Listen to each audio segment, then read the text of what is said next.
हे there, हम कर रहे हैं कार्बोक्सिलिक एसिड के डेरिवेटिव्स। पार्ट 1 में हमने एसिड क्लोराइड्स के पार्ट को अच्छे से कवर अप किया था। अब हम करेंगे एसिड एनहाइड्राइड्स को। अब बेसिकली एसिड एनहाइड्राइड्स होते क्या है ये बात हम देख चुके हैं ऑलरेडी, पूरा इसके बारे में ज्ञान अर्पित कर चुके हैं। अब हमारे पास एसिड एनहाइड्राइड्स है क्या, क्या इसका बेसिक हम जो भी है उसको फिर से रिवाइज कर रहे हैं, और फिर इसके बारे में हम इसका नॉमेनक्लेचर, इसकी preparation, physical chemical property whatsoever they are, सबको इसी वीडियो में कवर अप करेंगे। सबसे पहले एसिड एनहाइड्राइड्स। जब मैंने ये चैप्टर की बिगनिंग की थी तब भी एसिड एनहाइड्राइड्स के बारे में मैंने बात की थी, पूरी चर्चा हुई थी, सबसे कंपैरिजन हुआ था, तब भी हमने ये बात डील की थी इसके साथ कि एसिड एनहाइड्राइड्स, एनहाइड्राइड का मतलब होता है -H2O, विच मीन्स कि हमने वाटर उसमें से एलिमिनेट कर देना है। अब जैसे कोई भी चीज़, कुछ भी आपके पास आता है ना, एनहाइड्रस कोई समथिंग लिखा है, जिसका मतलब क्या है, उसमें से वाटर जो है एलिमिनेट कर दिया गया है, करेक्ट। अब हम यहाँ पे इसको भी डायरेक्ट आप रेफर कर सकते हो, अदरवाइज मैं भी इसको वर्बली भी बता रही हूँ। हमारे पास यहाँ पे क्या है, हमने 2 एसिडिक ग्रुप्स रखे हैं। अब आप एक देख सकते हो, एक को R से रेफर किया है, एक को R-, जिसका क्या मतलब है, they need not be the same. So let me give you an example of it first. सबसे पहले एक लेते हैं, जैसे CH3 है हमारे पास, ओके, साथ में है COOH। वहीं हम ले लेते हैं इसके साथ में ऐसे, जैसे ले लो C2H5 ले लो, you can take any, I am taking the easiest example. तो ये हमारे पास 2 गए। अब हम बेसिकली करेंगे क्या, इसमें से H2O को लिबरेट कर देंगे। अब आप बोल रहे हो ऐसे ही क्यों, ऊपर वाले से H नीचे वाले से OH क्यों, you can do the other way as well. हमें कुल मिलाकर इसमें से वाटर लिबरेट कराना है। तो अब हम इसको जब वाटर लिबरेट करेंगे तो ये पूरा गायब हो गया, गायब। अब इसको लिखेंगे कैसे, जरा पेन चेंज करते हैं and let's see what will happen. इसे बनाएंगे कैसे, तो सबसे पहले एक CH3 होगा, एक कार्बन होगा, एंड वी नो किसी एक कार्बन के साथ इसका डबल बॉन्ड रहा होगा, सॉरी कार्बन का ऑक्सीजन के साथ डबल बॉन्ड रहा होगा, देन OH था। सिमिलरली नीचे वाला भी जैसे C2H5 लिख रहे हैं, आप इसको CH3 CH2 करके भी लिख सकते हैं, ओके। इसमें भी साथ में C लगा होगा और उसके साथ में डबल बॉन्ड O होगा, साथ में OH होगा। अब जब इसमें से हम H2O निकाल रहे हैं तो देखो ये सारा ग्रुप हट गया, तो होगा क्या, यहाँ से ये हट जाएगा और ये एक बॉन्ड के हेल्प से ये जो है एज इट इज़ यहाँ से जुड़ जाएगा, करेक्ट। तो अब ये जो बना जिसमें से एक वाटर एलिमिनेट कर दिया गया है, इसी को हम कहते हैं एसिड एनहाइड्राइड। डन। एनहाइड्राइड मतलब जिसमें वाटर एलिमिनेट कर दिया गया हो। तो let's head on toward it and let's see how they have written it as well. तो आप देख सकते हो सिंपली इसमें से वाटर हमने एलिमिनेट किया है, और जैसा जिस सिमिलर वे में मैंने दिखा बस वैसे ही सिमिलर वे में है। R एंड R- रेफर करते हैं कि 2 डिफरेंट ग्रुप्स यहाँ पे अटैच्ड है। एसिड एनहाइड्राइड्स को लिखने के 2 फॉर्म्स में आपको प्रोवाइड किया, जैसे RC, मैं जिसको सिंपली बोलती हूँ मैं RCOOCOR या RCOOCOR- इन एनी वे।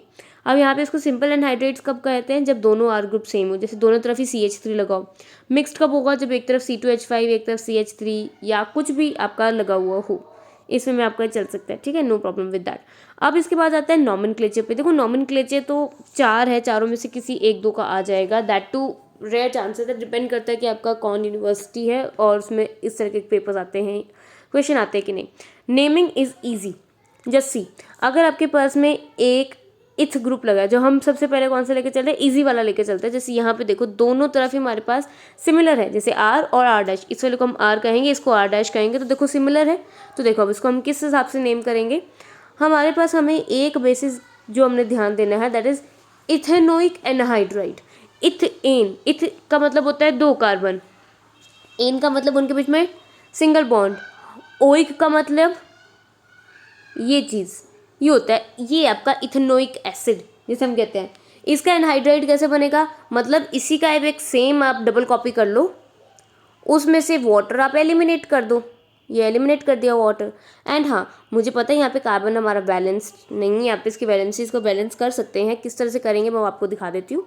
ये आप इसको डायरेक्ट बनाएंगे without any junction like this, तो ऐसे आ जाएगा ये, ओके। तो ये हमारे पास इसमें एक सिंगल है तो ये 3 आ गए। सिंगुलरली इस वाले कार्बन का भी एक सिंगल बॉन्ड है तो साथ में CH3 आ गया, डन, इजी। तो हम जी, तो ये हमारे पास आ जाता है जी IUPAC सिस्टम, जहाँ पे हमारे पास 2 इथेनॉइक ग्रुप लगे हैं। अब नेक्स्ट हम चेक कर सकते हैं, एक तरफ हमारे पास इथेनोइक ग्रुप है, एक तरफ प्रोपेनोइक ग्रुप। काफ़ी बार ना ये कन्फ्यूजन हो जाती है क्योंकि हम यहाँ पे ना ये CO को यहाँ से अवॉइड ही करते हैं, तो हम बोलते हैं यार यहाँ लगा तो मिथ लगा हुआ है, इथ क्यों लिख रहे हैं। सी, यहाँ पर कार्बन 2 हैं, एक नहीं, दो कार्बन है। जूम करके दिखाऊं तो have a look at this, 2 carbon, एक कार्बन ये और एक कार्बन ये, 2 कार्बन हुए ना। डन।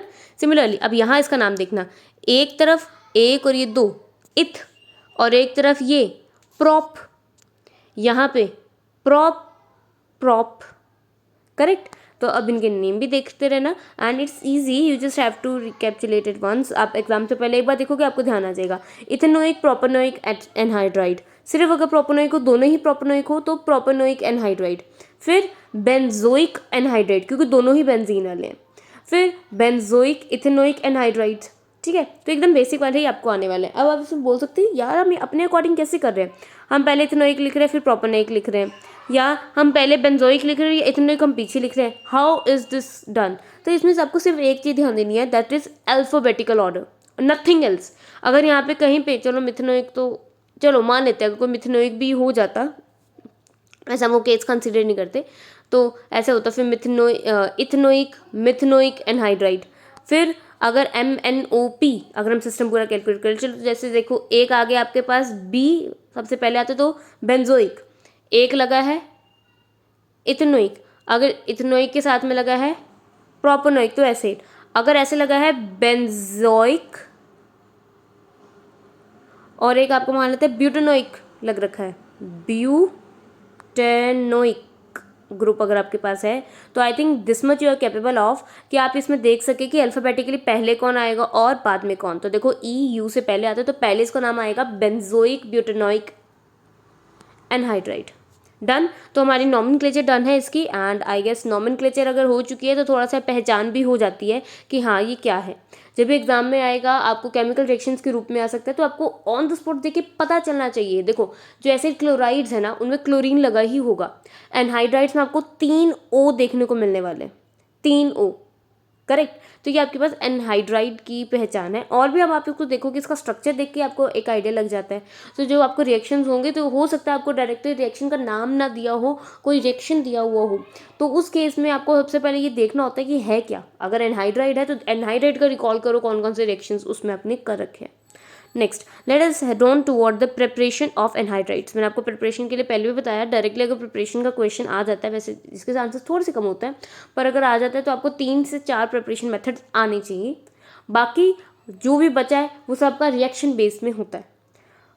ओके तो सबसे जो मेरा जिसे मैं बोलूँगी स्टार्टअप नप है, तो वो यही इसी पैटर्न में जाने चाहिए। सबसे पहले आए कार्बोक्सिलिक एसिड, जिसे हमने हीट किया सूटेबल रिएजेंट्स वगैरह के प्रेजेंस में, तो उसमें से क्या हुआ, वाटर एलिमिनेट हो गया, एसिडिक एनहाइड्राइड बन गया। पहला तरीका जिससे हमने करना देखा भी है, ये नंबर 1 वे था। दूसरा एक फ्लो चार्ट था, शायद अगर कैचअप नहीं किया होगा तो भूल गया होगा अभी तक, but still there was a flow chart, let me remind you of that, this one remember, जिसमें हमने बात की थी क्लोराइड एनहाइड्राइड्स में कन्वर्ट हो सकते हैं, एनहाइड्राइड एस्टर्स में और एमाइड्स में कन्वर्ट हो सकते हैं। तो इससे साफ पता चलता है, और ये सब कुछ COH ग्रुप से आता है, मतलब कार्बोक्सिलिक से आता है। तो हमें इससे साफ क्या पता चलता है कि जब हम एनहाइड्राइड की प्रिपरेशन करेंगे, जब हम एनहाइड्राइड्स को बनाएंगे तो किससे बना जाएगा, एसिड क्लोराइड से बनेंगे। कौन, एनहाइड्राइड्स। Okay done. अब जब इसकी केमिकल रिएक्शन देखेंगे तो एनहाइड्राइड से क्या क्या बन सकता है, तो वो बनेगा एस्टर्स एंड अमाइड। ईजी। और इनको ध्यान से देखना क्योंकि इसका मैं एक बहुत फ़ायदा बताती हूँ आपको। क्लोराइड से एनहाइड्राइड्स की फॉर्मेशन, ऐसे तो ये प्रेपरेशन ऑफ एनहाइड्राइड है, लेकिन इसके अलावा ये कहाँ और यूज़ हो सकती है, ये यूज़ होती है रिएक्शन ऑफ क्लोराइड्स में भी। देखो क्लोराइड किसी के साथ रिएक्ट करके एनहाइड्राइड्स बनाता है, तो ये हो गया reaction of chemical reaction of acid chloride. साथ ही में ये प्रिपरेशन ऑफ एनहाइड्राइड भी तो हो गया। सिमिलरली अगर एनहाइड्राइड जो है आगे चल के एस्टर बनाता है तो वो हो गए रिएक्शंस ऑफ एनहाइड्राइड्स के अंदर, और अगर आप वहाँ से इसको ढंग से कर लेंगे तो जब वो आगे रिपीट होगा फॉर्मेशन ऑफ एस्टर्स के अंदर या प्रिपरेशन ऑफ एस्टर्स में, तो आप उसको रिपीटेडली उसको आप स्किप भी कर सकते हैं। डन। और इसी के साथ साथ में पेपर में क्वेश्चन इस तरह का एक आने के चांसेस पूरे रहते हैं जिसमें आपको दो तरह की रिएक्शन, मतलब ऐसी रिएक्शन देखने को मिले जो दो तरह से इन्वॉल्व हो, क्लोराइड से एनहाइड्राइड्स बन रहा हो, जो हमारा फॉर्मेशन ऑफ एनहाइड्राइड में भी प्रोवाइडेड हो और रिएक्शन ऑफ क्लोराइड्स में भी। तो आ जाओ देखते हैं preparation of anhydrides using acid chlorides. तो एसिड क्लोराइड्स हम जानते हैं क्या होता है। इसमें हमारे पास, मैं सी नहीं लिखती, मैं आर लिखती हूँ इसे, that would be much better. हमारे पास एक आर सी ओ एच में से ये ओ एच हट जाता है और इसकी जगह क्या लगा होता है, सी एल लगा होता है। ये हमारा फर्स्ट कैटेगरी थी जो हमने की थी, राइट। अब हमने इसमें क्या करेंगे, हम इसमें फिर से आर सी ओ एच को डाल देंगे तो बनेगा क्या, देखो ध्यान से, बड़ा इजीली दिख रहा है। Let me change the colour of the pen first. See, अगर मैं ये HCl को निकाल दूं तो क्या बचा, RCOO तो ऐसे लिखेंगे ना इसे, R है, C है, डबल बॉन्ड O है, सिंगल बॉन्ड O है, single bond C, double bond O and then R है। यहाँ मैंने R लिया है, आप R एंड R डैश भी कंसीडर कर सकते हैं। बुक में एग्जाम्पल में हमारे पास है acetyl chloride and acetic acid. Acid हम यूज़ करते हैं जब हमारे पास दो है कार्बन्स, ठीक है, और साथ में जब ऑक्सीजन से। ऑलराइट, तो आप इसको इथेनोइक एसिड बोल सकते हैं, राइट। तो जब हम इसको डाल रहे हैं तो हमारे पास क्या आ रहा है, ये हमने अभी ही किया है, this is ethanoic anhydride plus HCl। Easy है, दोनों कन्वर्जन बहुत ईजी है। सबसे पहले आपको कार्बोक्सिलिक एसिड को हीट अप करोगे, आपका काम बन गया। दो कार्बोक्सिलिक एसिड लेने, दो मॉलिक्यूल लिए, हीट अप किया, प्रेजेंट आपने सूटेबल रिएजेंट की प्रेजेंस में किया, आपके पास एनहाइड्राइड आ गया। नंबर 2, HCl लिबरेट कर देना डायरेक्टली क्लोराइड, मतलब फर्स्ट एंड सेकेंड, क्योंकि हमारा सबसे पहला काम क्या है, COOH वाला group, that is RCOOH। Second number पे हमने क्या सीखा, RCOCl। तो पहले किससे बनेगा, इससे, दूसरा क्या इससे बनेगा, इन दोनों को ऐड करके। तो ये दोनों रिएक्शंस तो बहुत इजीली लर्न हो जाते हैं एंड समझने में भी बिल्कुल मुश्किल नहीं आई। Next is the manufacture of acetic anhydrides. अब देखो, जो मैन्युफैक्चरिंग का काम है ये सबसे ज़्यादा इंपॉर्टेंस का भी होता है। क्यों कि इंडस्ट्रियली कैसे बनता है, ठीक है। हम जैसे कोई भी चीज़ है, जैसे मान लो सैलिसिलिक एसिड है, you know it is use in beauty products. आजकल सारे ब्यूटी प्रोडक्ट्स में आपको आएगा 1%, 2% salicylic acid for dark spots and pigmentation controls, ये सब देखने को आता है। तो वो क्या है, वो बेसिकली मैन्युफैक्चरिंग हो रही है, इंडस्ट्रियल मैन्युफैक्चरिंग की बात हो रही है यहाँ पे, कि किन किन को मिलाकर आपका सैलिसिलिक एसिड बन जाता है या कोजिक एसिड बन जाता है। तो in the very similar way हमारे पास यहाँ है मैन्युफैक्चर ऑफ एसिटिक एनहाइड्राइड। कैसे बना रहे हैं देखना ज़रा। हमने लिया है एसिटिक एसिड, फिर से फर्स्ट क्या था हमारा, कार्बोक्सिलिक एसिड। हमने कार्बोक्सिलिक एसिड में अब क्या मिलाया है, कीटोन। कार्बोक्सिलिक एसिड में कीटोन को मिलाने से हमारे पास एसिटिक एनहाइड्राइड बन गया। चलो इसको लिख कर देखते हैं क्या क्या चीज़ें कैसे कैसे हुई होंगी, बाकी इसका मैकेनिज्म भी है। तो तीनों प्रेपरेटरी मेथड्स में ये ज़्यादा इंपॉर्टेंट हो गया। क्यों, क्योंकि इसके डायरेक्ट आने के चांसेस ज़्यादा हो गए, वो भी किस मार्क्स में, 2 से 3 मार्क्स में। बाकी जो आ सकते हैं वो 1 मार्क में ही आएंगे, बिकॉज उनका आपके पास मैकेनिज्म नहीं है। ऑलराइट, तो अब देखना ज़रा, हमारे पास एसिटिक एसिड है, मैं इसको एसिटिक एसिड नहीं लूँगी, मैं इसको RCOOH लूँगी। डन। नेक्स्ट मैं लूँगी RCO वाला मेरा जो ग्रुप है, ketone group, okay, R double bond C करके, well how we see ketone is like this, right. हम इस तरीके से कीटोन को लेते हैं, हमारे कीटोन ग्रुप में ये जो C डबल बॉन्ड O है उसके दोनों तरफ ही मेंबर्स लगे होते हैं, तो हम इसको इसी तरीके से कंसीडर कर लेते हैं कि ये इस तरह से लग रखा है, ठीक है। तो एक मेरे पास है RCOOH ग्रुप है एंड एक मेरे पास इस तरह से कीटोन ग्रुप है। तो देखो उसी ग्रुप में जब हम दोनों ग्रुप्स को मिलाएंगे, देखो RCOO, इसके साथ में ऊपर वाला जो कीटोन था उसको मिला लेंगे। हमारे पास कीटोन कुछ इस तरह से होता है ना, तो हम वही कीटोन को उठाकर यहाँ लगाएंगे एंड इसके यहाँ पे मान लेते हैं R डैश लग रखा था, तो यहाँ R डैश साथ में आ जाएगा, ठीक है। ओके, तो उसको चेक करें क्या क्या किस किस तरह से स्टेप्स लगेंगे। और यहाँ पे क्योंकि हमें सिर्फ एक ही ऑक्यूपाइड चाहिए था, इसीलिए, क्योंकि अभी आपने देखा कि हमने ये ऐसे लगाया, हमने यहाँ R डैश रखा है, यहाँ से ये एम्प्टी साइडेड था, sorry I have done something. Alright, here we are. Mechanism देखते हैं। मैकेनिज्म आसान है, मैकेनिज्म में कुछ मुश्किल नहीं है, 2 स्टेप का मैकेनिज्म है, but we have to look at it. सबसे पहले हम यहाँ देख सकते हैं कि हमने लिया क्या है, ठीक है। Ketene needed for purpose is obtained by dehydration of acetic acid with this thing. अब इसको हम देख सकते हैं, यहाँ ये कीटोन ग्रुप हमने नहीं लिया है, it is ketene, that's why I just couldn't see that O there, तभी मुझे डाउट था इसमें। ये हमारे पास क्या है, किटीन। अब कीटीन क्या हुआ, कीटोन कैसे होता है, मैंने अभी आपको बताया कीटोन इस तरह से प्रेजेंट होता है, ठीक है।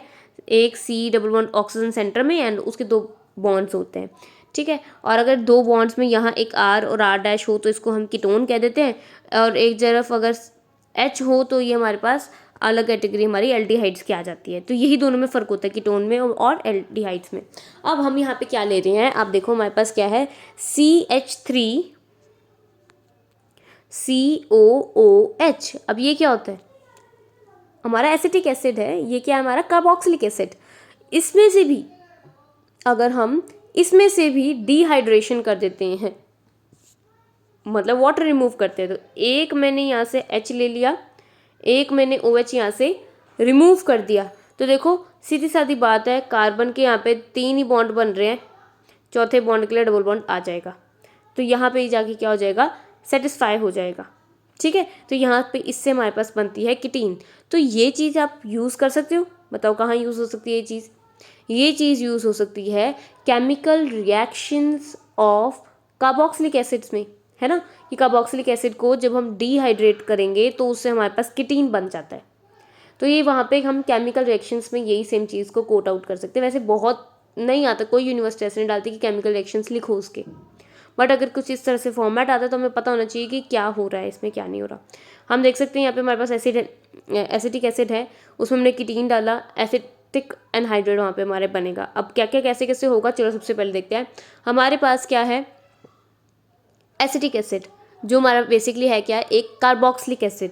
कार्बोक्सिलिक एसिड एंड कीटीन हम मिला रहे हैं। मैंने आपको हर बार बोला है, जब भी कहीं डबल बॉन्ड ऑक्सीजन प्रेजेंट है या सिंगल बॉन्ड ऑक्सीजन प्रेजेंट है, प्रॉब्लमेटिक कौन है, सिर्फ वही ऑक्सीजन। तो देखो हमारे जो कीटीन का ऑक्सीजन था उसने बोला कार्बन के साथ पड़ा है। हम सब जानते हैं ऑक्सीजन ज़्यादा इलेक्ट्रॉन्स का भूखा होता है, तो वो कार्बन वाले डबल बॉन्ड से इलेक्ट्रॉन अपने पे लेता है, तो कार्बन के बेचारे के इलेक्ट्रॉन तो चले जाते हैं, तो एक पेयर कार्बन का मिसिंग हो जाता है। तो अगर आप इसको इसी स्टेप में इसको एनालाइज करो, देखो हम जो रिएक्शन लिखते हैं इसको एक ही बारे में लिख देते हैं, बट हुआ क्या एक्चुअल में, मैं सिर्फ यहाँ पे बताती हूँ। जैसे CH2 double bond C double bond oxygen था, पहला क्या हुआ, ऑक्सीजन ने अपने इलेक्ट्रॉन मांगे कि I want them, you don't have any right on them. Oxygen ने इलेक्ट्रॉन मांगे, तो यहाँ से 2 इलेक्ट्रॉन चले गए, हालांकि उसमें एक इलेक्ट्रॉन कार्बन का और एक ऑक्सीजन का था, जिससे बॉन्ड बना हुआ होता है। हम सब जानते हैं ऐसे ही होते हैं बॉन्ड बनते, ये हमने 9th 10th ग्रेड में सीखा था। और अब वो बॉन्ड ऑक्सीजन लेकर चला गया है, बेसिकली ऑक्सीजन ने अपनी हिस्से की जायदाद के साथ साथ में कार्बन की भी ली है। तो होगा क्या, ये हम ऑक्सीजन के ऊपर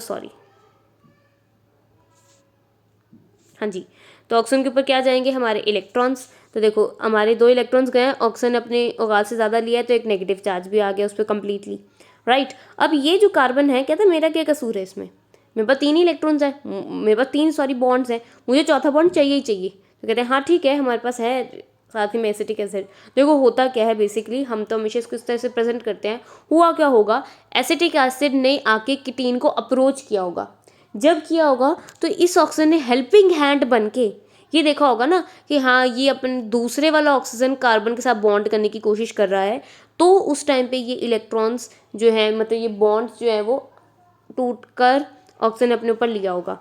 लेकिन हाँ, हम उसको नेगेटिव करेक्टर में देखें तो ज़्यादा अच्छा लगता है, ठीक है। तो अब हमारे पास क्या हुआ, वो बॉन्ड टूटा, कार्बन के पास 3 थे, तो वहाँ से जो एसिटिक एसिड में डाला उस वो भला करने आ गया। आप दोनों एंगल से देख सकते हो। अब यहाँ पे होगा क्या, यहाँ पे इसने अपने दोनों इलेक्ट्रॉन्स को यूज़ किया है यहाँ पे बॉन्ड बनाने के लिए। याद रखना, देखो हम जब भी कोई चीज़ को यूज़ करते हैं हम दयावान बन जाते हैं। उसने अपने दोनों इलेक्ट्रॉन को यूज़ कर लिया, एक उसका अपना, मतलब बेसिकली उसके तो दोनों ही अपने ना लोन पेयर्स हैं, वो दोनों लोन पेयर को यूज़ करके यहाँ बॉन्ड बना रहा है, तो उस पर पॉजिटिव चार्ज आना ही आना है। बाकी एक और रीज़न भी है, बता देती हूँ। यहाँ से हमारे पास CH3COO as it is OH, ये देखो एज इट इज़ OH आ गया यहाँ पे, साथ ही में ये वाला C के साथ उसने बॉन्ड किया था वो O with negative charge and CH2, again सब कुछ बन गया। अब ज़रा यहाँ पे देखिए, हमारे पास ऑक्सीजन के, जिस ऑक्सीजन ने इस कार्बन को अपनी तरफ खींचा था, पहले ही उसके 2 बॉन्ड थे, एक और बॉन्ड यहाँ पे बन गया। तो जब भी ऑक्सीजन के 2 से ज़्यादा बॉन्ड बन जाएं तो ऑक्सीजन पे आता है एक पॉजिटिव चार्ज। उसको एलिमिनेट करने के लिए कोई एक तो अपने इलेक्ट्रॉन छोड़कर ऑक्सीजन पर देकर जाता है, तभी तो पॉजिटिव के ऊपर इलेक्ट्रॉन आएंगे और वो खत्म होगा, है ना। तो यहाँ से हाइड्रोजन जो है वो लिबरेट हो जाएगा, ऑक्सीजन को इलेक्ट्रॉन देकर जाएगा, तो एक H पॉजिटिव यहाँ से लिबरेट हो गया। और हमारे पास क्या बनता है, एक एडिशन प्रोडक्ट जो टॉटोमेरिज्म करके हमें प्रोवाइड करता है एसिटिक एनहाइड्राइड। अब यहाँ पे ये H यहाँ पे गया कैसे, हम वो भी दिखा सकते हैं। इसे मैकेनिज्म इन्होंने बहुत शॉर्ट किया है। आप मैकेनिज्म ये अगला स्टेप जो है इसको भी टॉटोमेरिज्म ना लिख के इसको एक्सप्लेन कर सकते हो कैसे हुआ होगा, इसको भी देखो। ये वाले पार्ट को हम स्टडी कर रहे हैं, COH CH2। तो यहाँ पे ये वाले जो ऑक्सीजन एंड हाइड्रोजन है इनका बॉन्ड टूटा होगा, करेक्ट। बॉन्ड टूटा है, इलेक्ट्रॉन्स इस पे आ गए होंगे, तो क्या लिबरेट हुआ होगा, एक H पॉजिटिव, है ना। ये जो बॉन्ड के इलेक्ट्रॉन है इससे कार्बन और ऑक्सीजन में डबल बॉन्ड बनने की कोशिश की होगी, और क्योंकि कार्बन के ऑलरेडी 1 2 3 4 बॉन्ड थे, 5वां बनना मुश्किल था, तो इसीलिए उसने पहले एक यहाँ से बॉन्ड भी तोड़ा। अब वो तोड़ा कैसे होगा वो भी मैं बना के दिखाती हूँ। पहले हम वो वाला टूटा हुआ बॉन्ड भी देखते हैं यहाँ पे, अभी देखना। हाँ, तो यहाँ पे क्या हुआ होगा, यहाँ पर हमारे पास बॉन्ड कुछ इस कदर टूटा होगा कि उसने अपने इलेक्ट्रॉन अपने ऊपर ले लिए, ठीक है। तो वो अब कैसे दिखेगा, तो ज़रा देखते हैं, कुछ इस तरह से हमें दिखने वाला है। हाँ जी, इस पे आ गया नेगेटिव चार्ज, क्योंकि बॉन्ड टूट गया, CH2 पे नेगेटिव चार्ज आ गया। अब यहाँ पे ये ऑक्सीजन ने तो इसके साथ बॉन्ड तोड़ दिया ना, यहाँ पे कोई बॉन्ड है ही नहीं, तो ऑक्सीजन अपने नेगेटिव चार्ज को यूज़ करता हुआ यहाँ एक क्या बनाएगा, डबल बॉन्ड। और ये जो H पॉजिटिव है ये किसके साथ आके लग जाएगा, ये किसके साथ आके लग जाएगा, इस CH2 के साथ, और बन जाएगा CH3, ठीक है। तो यहाँ से हम इसको हटा देते हैं और देखो हमारे पास CH3 आ गया, यहाँ पे इनके बीच में एक डबल बॉन्ड बन गया। तो देखो टॉटोमेराइज करके हमारे पास एसिटिक एनहाइड्राइड की फॉर्मेशन होगी फ्रॉम एसिटिक एसिड एंड कीटीन। तो ये हमारे पास 3 रिएक्शंस हो गए for the preparation of acetic acid. तो हम देख सकते हैं पहला क्या है, फ्रॉम कार्बोक्सिलिक, दूसरा क्या है, कार्बोक्सिलिक एंड एसिड क्लोराइड, तीसरा क्या है, carboxylic plus ketene. Done. Next we have physical property. Physical property I will suggest read कर लेना, इसको आप सिर्फ याद ही करना, इसमें तो कुछ खास समझाने का होता नहीं है। Next we have chemical properties. अब यहाँ पे हम केमिकल प्रॉपर्टीज को भी ध्यान देते हैं। Number 1, nucleophilic acyl substitution reaction. Nucleophilic मतलब न्यूक्लियोफाइल की तरफ से होगा। न्यूक्लियोफाइल क्या होता है, न्यूक्लियस लविंग। न्यूक्लियस लविंग कौन होते हैं, मोस्टली जिन पे या तो कोई लोन पेयर हो या तो जिन पे कोई नेगेटिव चार्ज हो, मोस्टली। न्यूट्रल का एक आध एग्जाम्पल भी मिल जाएगा, अदरवाइज ये होते हैं। अच्छा, न्यूक्लियोफिलिक असाइल सब्स्टिट्यूशन रिएक्शन, ये C डबल बॉन्ड O वाले ये जो आपको ग्रुप मिल रहा है वो असाइल ग्रुप आपके पास आएगा, COO वाला ग्रुप। और सब्स्टिट्यूशन रिएक्शन, सब्स्टिट्यूशन का क्या मतलब होता है, किसी की जगह पर आकर लगने वाला रिएक्शन। अब इसमें आता है हाइड्रोलिसिस। देखो बहुत आसान है, हाइड्रोलिसिस मतलब पानी पड़ जाना, पानी ऐड हो जाना। तो देखो कुछ कुछ रिएक्शन तो एकदम मक्खन से ही है, देखना। तो सबसे पहले हमारे पास है हाइड्रोलिसिस, पानी ऐड कर दो, पानी ऐड करके क्या बना, एसिटिक एसिड। सोचो कैसे बना, सोचो। एसिड जो हमारे पास एसिटिक एसिड था, या कह लो कार्बोक्सिलिक एसिड से, उनमें से वाटर को निकालने के बाद, डिहाइड्रेट करने के बाद, या कह लो एनहाइड्राइड बनाने के बाद एसिटिक एनहाइड्राइड बना था, या कह लो हमारे पास एनहाइड्राइड ग्रुप बनते थे, है ना। मतलब पानी निकाल के एनहाइड्राइड बनता है, तो एनहाइड्राइड में पानी वापस डाल दो, आपका कार्बोक्सिलिक एसिड बन जाएगा। Easy, very easy. नंबर 2 क्या है, अल्कोहोलिसिस। पहला था हाइड्रोलिसिस, अगला है अल्कोहल ऐड करना। तो आपने अल्कोहल इसमें ऐड किया है, तो देखो अल्कोहल ऐड करने से क्या होगा, एक आपके पास जो है, मैं इसको करके दिखा देती हूँ, इट्स नॉट दैट डिफिकल्ट। हाँ, तो एक हमारे पास देखो CH3COO, एक ग्रुप आपके पास ये है, तो इसको थोड़ा पतले पेन से दिखाती हूँ ताकि ये ज़्यादा क्लियर हो। हाँ जी, तो देखो एक ग्रुप ये है आपके पास CH3COO, करेक्ट। और यहाँ आपके पास आप ये इसको ऐसे मान सकते हो, यहाँ से आपके पास OH अलग आ जाएगा। C2H5 आपका जाके किसके साथ लग जाएगा, ये फर्स्ट पार्ट के साथ, दैट इज CH3COO C2H5, जो हमारे क्या बनता है, एसीटेट। ध्यान देना ये चीज़, क्योंकि ये है एस्टर फॉर्मेशन के अंदर। आपको नेक्स्ट जब हम एस्टर्स के बारे में उसकी प्रिपरेशन करेंगे तब भी यही चीज आएगी। तो देखो एस्टर फॉर्मेशन, अब आप सोच रहे होगे ये हमने इतना थोड़ा टाइम लगाया है, बाकी हम इतना भी लंबा नहीं लेकर आते हैं यहाँ पे, अभी तो हम फिजिकल रिएक्शंस पे है, अभी केमिकल स्टार्ट ही हुआ है। तो late me remind you, acetic acid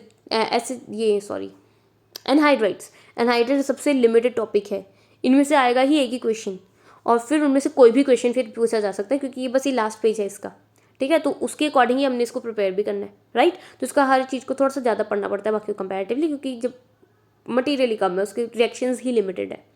तो देखो यहाँ पे पानी डालने से क्या हुआ, हमारे पास बन गया पॉइंट नंबर 1, हम इसे 1 गिन के चल रहे हैं ना कार्बोक्सिलिक एसिड को।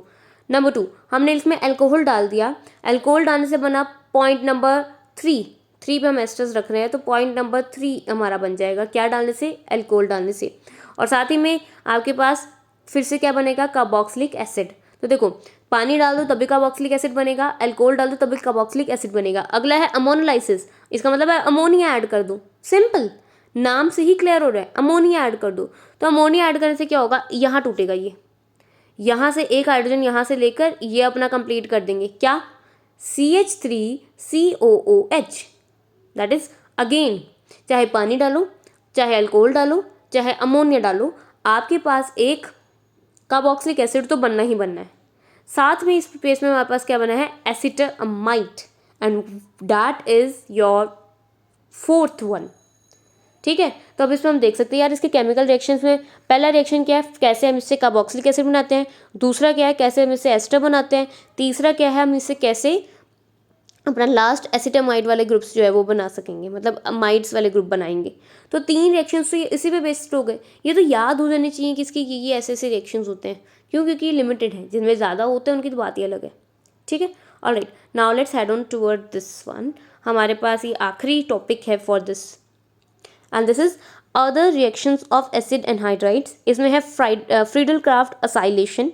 फ्रीडल क्राफ्ट रिएक्शंस आप आगे भी देखो, आप देखते रहे हो, अब बाकी आपको मैं दिखा भी देती हूँ। सी फ्रीडल क्राफ्ट असाइलेशन हमने क्लोराइड्स में भी किया था। क्या करते हैं, बेंजीन रिंग को आपकी रिंग के साथ मिला लो, जिसकी भी आप बात करो, और जो बनेगा हमने वो दिखाना होता है। फ्रीडल क्राफ्ट रिएक्शन में HCl लिबरेट हुआ था इस केस में। अब यहाँ आ जाओ,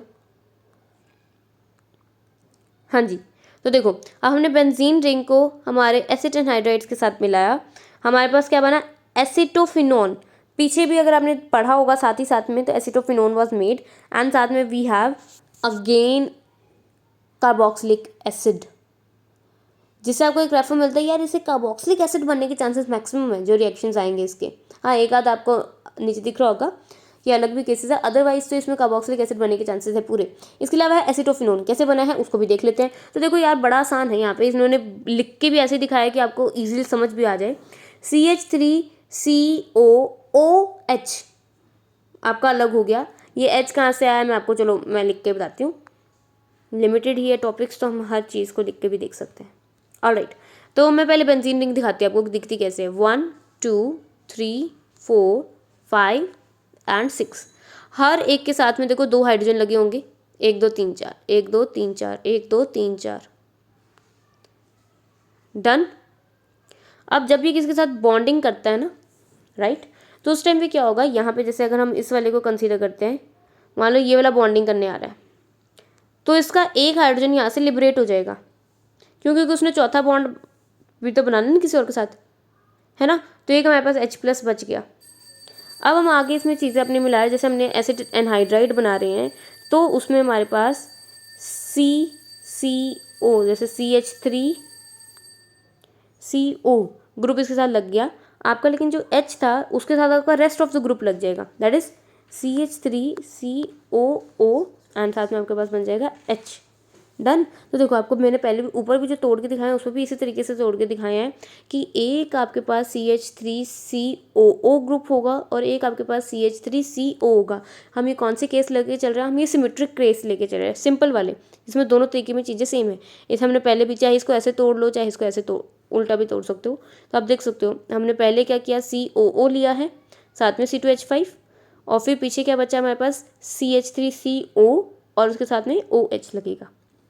ठीक है, मतलब हम इसी तरीके से इसको इजीली तोड़ सकते हैं और इसके सारे रिएक्शन इसी पे बेस्ड हमने अभी तक किए हैं। ऑलराइट, इसके बाद है रिडक्शन। रिडक्शन का मतलब होता है H ऐड होना, O लिबरेट होना। हमने एसिड एनहाइड्राइड लिया है, डन। अब इससे होगा क्या, कहते इसमें H ऐड ऑन होंगे एंड आपके पास सारी काया पलट होने वाली है। हमारे पास यहाँ से एल्कोहल आने वाला है। कैसे आ रहा है देखो, R maintained, C maintained, done. लेकिन अब हमारे पास में H2OH ऐड हो जाता है। इसको देखते हैं कैसे कैसे होगा। देखो R है, C double bond O, single bond O, C double bond O and R है। अभी हम सिमेट्रिक लेकर चल रहे हैं, डन। साथ में हम इसमें क्या डाल रहे हैं, वाटर। हम इसमें क्या ऐड कर रहे हैं, वाटर को ऐड कर रहे हैं। तो इसमें हम डायरेक्ट बोल सकते हैं कि हाँ भाई इसके हम वाटर की एडिशन कर सकते हैं। तो हम इसको ऐसे दिखा सकते हैं कि इसका ये एक बॉन्ड जो है ये ऑक्सीजन के साथ हटेगा, वहाँ H आपका ग्रुप आके लगेगा, ठीक है। एंड साथ ही में आपके पास यहाँ पे H2 की फॉर्मेशन, ये तो मैंने इस तरह से इकट्ठे ही रखा ना, अभी तो तोड़ा ही नहीं मैंने से। जैसे मैं उसको तोड़ के भी पहले दिखा देती हूँ। मान लेते हैं हम इसको ऐसे तोड़ रहे हैं, मान लो ऐसे तोड़ा है, ठीक है। तो आपके पास एक है R, एक है C, डबल बॉन्ड है उसके पास में O एंड साथ में आपके पास क्या है O, डन। और एक आपके पास है RCO। इस वाले में तो एकदम ही पता चल रहा है, हम इसमें 2 नहीं बल्कि 3 H डालेंगे। तो देखो 2 H यहाँ डल गए, तीसरा H डल गया आपका यहाँ, सारा डन। क्या बन गया, RCH2OH। तो यहाँ पे हमने क्या डाला है, H3, done. H3 add on हो गया।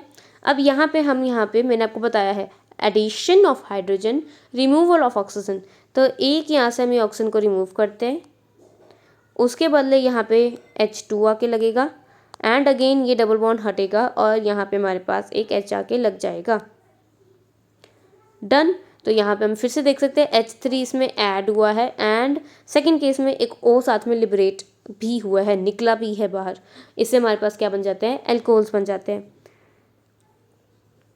Next, dehydrating agent. डिहाइड्रेटिंग का क्या मतलब है, वाटर निकालने वाला एजेंट को जब हम डालेंगे तो कहते हैं हमने एक इससे ना हायर एसिड लेंगे, तो हायर एसिड क्या करेंगे, आपको हायर एनहाइड्राइड्स बनाकर देंगे, ठीक है। आपने छोटा सा एनहाइड्राइड लिया, उसमें हायर एसिड डाला, तो कहता है हायर वाला जो एसिड था ना उसका एनहाइड्राइड बन जाएगा, और बल्कि जो आपका लोअर वाला एनहाइड्राइड था उससे आपका क्या बन जाएगा, फिर से कार्बोक्सिलिक एसिड, ठीक है। मतलब इस वाले के वाटर हम लूज़ कर देंगे और वो वाटर जो लूज़ किया होगा बेसिकली इसको दे दिया जाएगा, ठीक है। तो ये डिहाइड्रेटिंग एजेंट की तरह आपका वर्कआउट करता हुआ दिखा सकते हैं। ऑलराइट, तो हम यहाँ देख सकते हैं acetic anhydride act as a dehydrating agent. अच्छा, एक तो ना बहुतों को दिक्कत होती है, एजेंट का क्या मतलब होता है। देखो, डिहाइड्रेटिंग एजेंट का मतलब है कि मैं सामने वाले को डिहाइड्रेट करूँगी, सामने वाले का वाटर लूँगी और खुद क्या हो जाऊँगी, हाइड्रेट। ऐसे ही हमारे पास होता है रिड्यूसिंग एजेंट। रिड्यूसिंग एजेंट का क्या काम होता है, सामने वाले को रिड्यूस करूँगी, खुद क्या हो जाऊँगी, ऑक्सीडाइज्ड। मतलब खुद मैं ऑक्सीजन ले लूँगी, सामने वाले को हाइड्रोजन दूंगी। सिंपल, सबसे सिंपल यही होता है। बाकी इलेक्ट्रॉन्स वगैरह में हम तो पढ़ ही नहीं रहे। तो ऐसे ही हमारे पास ऑक्सीडाइजिंग एजेंट होता है। एजेंट का काम क्या होता है, ऑक्सीडाइजिंग एजेंट मतलब सामने वाले को ऑक्सीडाइज करेगा, खुद क्या हो जाएगा, रिड्यूस। तो ऐसे ही डिहाइड्रेटिंग एजेंट क्या करता है, दूसरे वाले का वाटर छीन लेता है और खुद वाटर ले लेता है। तो देखो हमने करके दिखाया। And with this in my opinion चारों ही ग्रुप्स में से सबसे ईजिएस्ट होता है आपका एनहाइड्राइड्स का केस, which is done with this video. Any questions, any queries, feel free to comment. Okay, तो with this one is done.